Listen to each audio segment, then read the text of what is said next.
I forget what superhero movie this was. It's probably Spider-Man, where he jumps on the train track and because he's trying to prevent the train from going off. It from either side. And he grabs it, and he's kind of like the wooden beams he's standing on keep buckling under him, and he gets pushed gradually over the edge, and he's hanging on. I think that's The Incredibles. The Incredibles? My favorite kids movie. Yeah, I think maybe it is. It's a great kids movie. But that is what modern conservatism is like. There's this leftist train barreling down the road, and conservatives keep getting pushed back.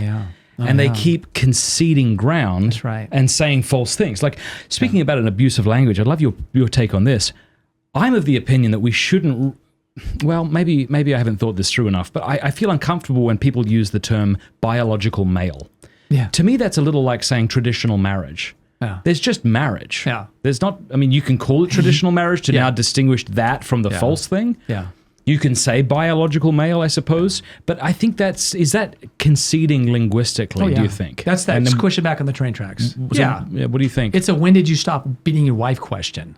Yeah, explain that for people. Yeah, Because I love that. I love that question, but I'm afraid people will think that I'm beating. Yeah, no, I think it's a really important question. Wife. But all these questions all these new names of things are so diabolically clever. Like you say something like Black Lives Matter. The very name itself asserts that the people for which it's written don't value Black lives. So it really is a when did you stop beating your wife question and saying you don't value Black lives. So let me tell you this, Black lives actually matter. And if you said, I know they do, they'd say, no, you don't. Black lives matter. You're like, and the fact that you say that you do only shows that you don't. Right. And that's a macroaggression, I believe.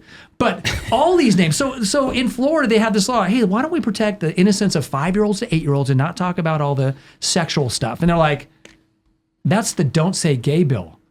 It's like, you're just trying to, they're accusing us of doing what they're doing. You're just trying to abuse speech, and you're harming people as you do. And the same thing with this, what you just brought up. It's the same kind of thing. It's the when did you stop beating your wife? Biological male. Are you? It doesn't need to be said. I guess it does need to be said, but either you are male or female. Isn't that called the fallacy of a complex question? It's something like I don't know that. that fallacy. I mean, it might be more of a colloquial kind of fallacy, but the idea is you can't easily answer that question. When did you stop beating your wife? Yeah. You can't say, I never, what? Right. It's a subterfuge. It muddies the waters. Yeah. So what happens is, here's the thing. There are defects, and this is really touchy because people take great offense to the word defect, but we live in scientism, you can say that we have conditioned ourselves into saying, of taking a defect or the exception to the rule and using that as the rule.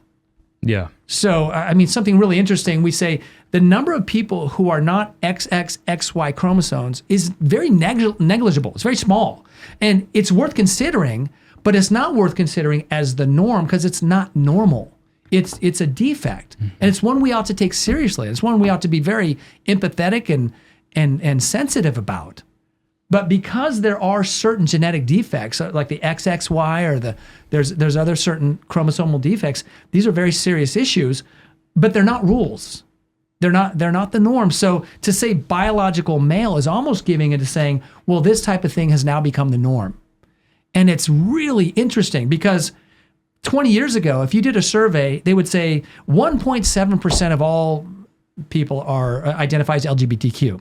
Well, that's increased over the years as a result of all this conditioning and propaganda. And today with Generation Z, I hear it's something like 21% identify as LGBTQ. And so imagine the rationalizations they have to make to explain why that is. They say, oh, well, now everybody's being honest as opposed to, or they might say peer pressure, or finally they can be themselves, or finally, it's that serve, love, and know thing. The know part of that is just insurmountable. You can't get beyond it. But here's the truth. Male and female, he created them. It's not just revealed truth in the Bible. It's kind of self-evident. No, it's completely self-evident. 20 years ago, 40 years ago, you could go into any room and with 100% accuracy, identify who was what. Nowadays, just because of conditioning and social changes and the marvels of modern medical technology, you just never know anymore, right? So biological male is one of those things to push you back the tracks. Yeah. And It you seems that acquiesce way to when me. you say that. You're Yeah. acquiescing. You're giving in. And do we have to? Do we have to give in? No. No, we don't. We don't have to. Hey, thanks so much for watching. Please be sure to like and subscribe and leave a comment below letting us know what you thought about the video.